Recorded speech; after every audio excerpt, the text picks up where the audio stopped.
Welcome students to today's English class. Today the topic is lesson number 6, Brown Wolf. This is a short story adapted from The Brown Wolf by Jack London. Jack London was an American author and journalist. He was born in the year 1876 and died in the year 1916. He was not only a novelist and journalist but also a social activist, short story writer, and an essayist. He explored several regions and their cultures in his stories and wrote about life and death. His adventure stories are based on his own experiences at sea in Alaska and in the fields and factories of California. Here we are going to study the chapter Brown Wolf that is also set in the fields of California. Let us also understand that who are the main characters in this chapter. The main characters of this chapter are Walt Irvine and Madge, Skiff Miller, and the dog himself named Brown Wolf. Here, the writer has used the pronoun he for the dog. Generally, for the animals we use it as pronoun, but the writer has used he, so in the whole story we will see that the dog is, whenever he is referred, the writer has used he for him. Let us now understand the story of Brown Wolf. Brown Wolf is the story of a lost dog. While living in sunny California, Brown Wolf, the dog wolf, is feeling the call of the wild nature of the desolate and frigid north. Desolate means barren and frigid means very cold temperature of the northwestern areas. Neither the affection that surrounds him nor the good living conditions can make him overcome his innermost desire to go back his home. Let us understand the story in detail, children, with the help of the paragraphs given in your textbook in front of you in this video. Starting the story with Walt Irvine and Madge loved their dog very much and called him Brown Wolf because in build, that is the physical structure and appearance, he was just as a huge timber wolf. What is the meaning of timber wolf? Here the meaning is given in the chapter, a variety of wolf which has a grey coat and is mostly found in the northern regions of North America. This story was set in California where Walt Irvine and Madge lived. The dog came from somewhere that was not known to Walt and Madge. Still, they loved the dog very much. When he arrived at their mountain cottage from nowhere, he had proved to be very unsociable. The dog disliked their all efforts to be friendly. He tried to escape many times because he was not happy there.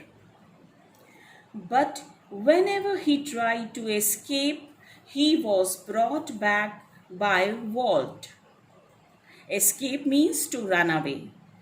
And what is the meaning of unsociable? Unsociable means when not liking to meet people or interact with them. After that, we will see that whenever he tried to escape, he was brought back by Walt. Then Walt got a metal plate made on which was written their name, place, and attached it to a collar strapped about the dog's neck. This was done so that it would be easy for any person to bring the dog back to Walt Irvine whenever he tried to escape.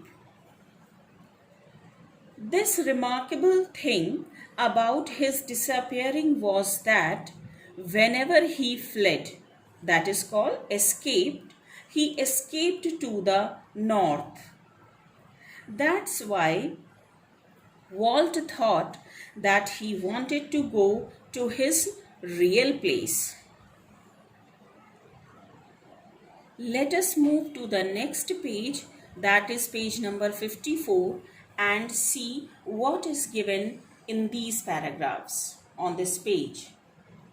After many unsuccessful attempts to flee, the dog decided to remain at the cottage. It took a long time for Walt and Madge to come close to the dog. But no one else had ever touched him or heard him barking. He only snarled. Snarled means whenever he was angry, he growled at others. It was the only sound he made. One morning, while walking along the country road, Walt, Madge, and the wolf met a man around the turn of the path. Walt greeted the man. The man too nodded his head in response. After this, you will see, children, that here two lines are underlined in the paragraph. This is important for us to understand that what these two lines mean. So first, I will read the lines and then I will explain the meaning to you. I guess I ain't used much to the worm, he said, half apologetically. I am more accustomed to zero weather. These two lines are said by the stranger whom Walt and Madge met at that time in the morning. The person who came to that place in California had come from somewhere where he lived, and that place was a very cold region. So in California he was feeling too hot. That's why he said that I am not used much to the warm. And means am not here in this line. And he also added that I am more accustomed to zero weather. Means he was living in a cold region and that's why he had the habit of that cold weather or climate. I hope these two lines are clear of the stranger. Now, let me continue again the story. Walt greeted the man. The man too nodded his head in response. The stranger was much exhausted due to the warm weather in California. As He belonged to Klondike. Klondike, that is a region in northwestern Canada where the temperature is at 0 degree or below, and he was habitual to that weather. The man told them that he had come to find her sister, Mrs. William Johnson. Soon, Walt and Madge recognized him as Mrs. Johnson's Klondike brother. At that point of time, the stranger introduced himself as Skiff Miller. Then Madge told him the way to his sister's house. Here let me make you clear, students, that how Walt and Madge recognized him as Mrs. Johnson's Klondike brother, because many times in her conversation with Walt and Madge, Mrs. Johnson told about his Klondike brother to them. That's why it was easy for them to find out or recognize him as his brother. Let us move ahead. This was the time when the wolf, who had been walking a little away from Walt and Madge, came in front of them through the bushes. Skiff Miller saw the dog, and a look of great wonder came into his face. He was surprised to see the dog there. He said very softly, "Well, well." Hearing the sound of Miller's voice, the wolf became alert. He trotted up to the stranger. Trotted means moved with quick steps. He trotted up to the stranger, smelled his hands, then licked them with his tongue. Madge was amazed to see that, because the dog never reacted to any of the strangers like that before. There, Miller came to know that Walt and Madge called him Wolf. Skiff Miller examined the footpads of the dog and said that it had not been pulling sled for a long time. The dog barked and moved around Skiff Miller many times. That surprised both Walt and Madge, because he never barked since the time he was with them.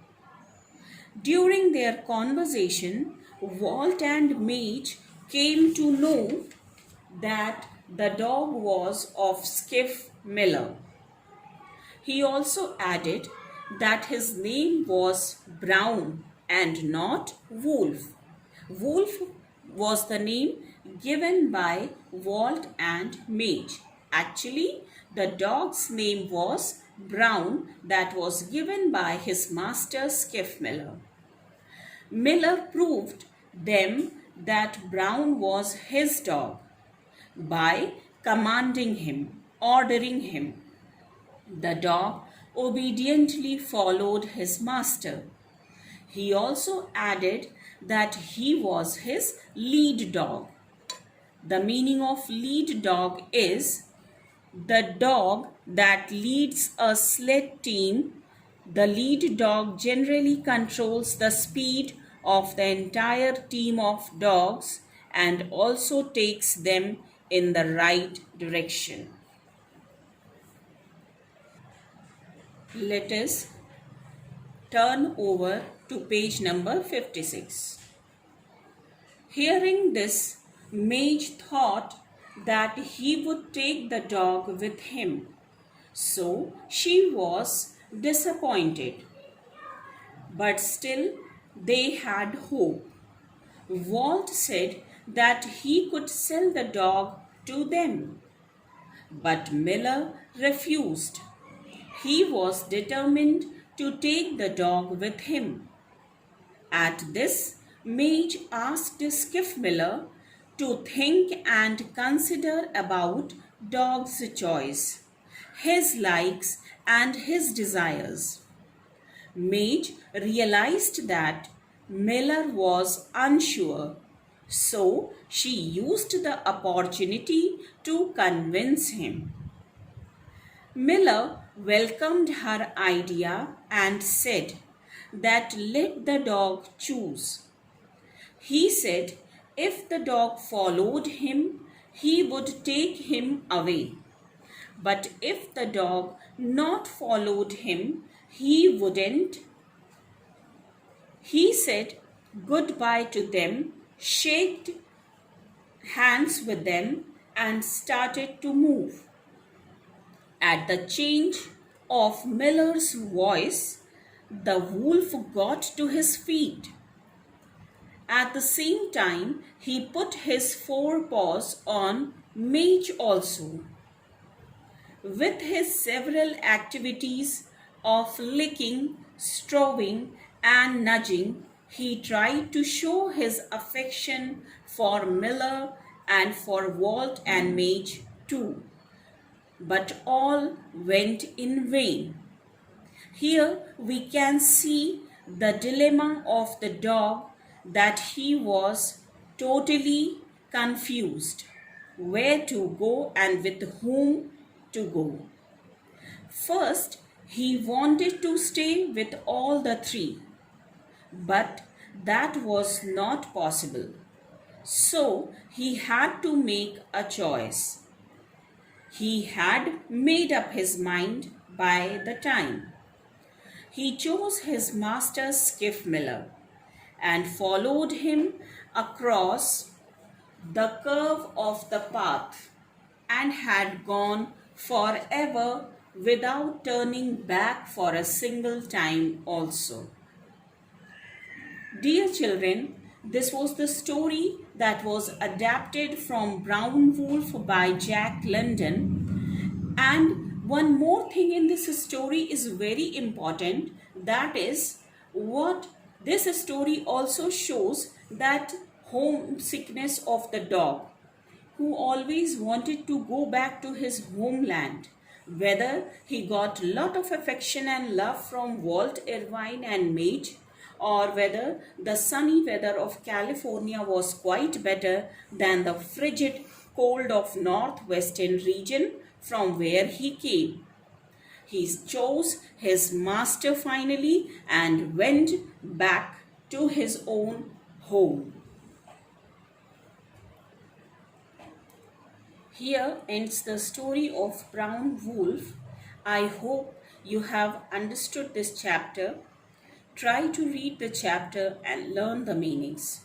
Till then, stay safe, stay home. Goodbye.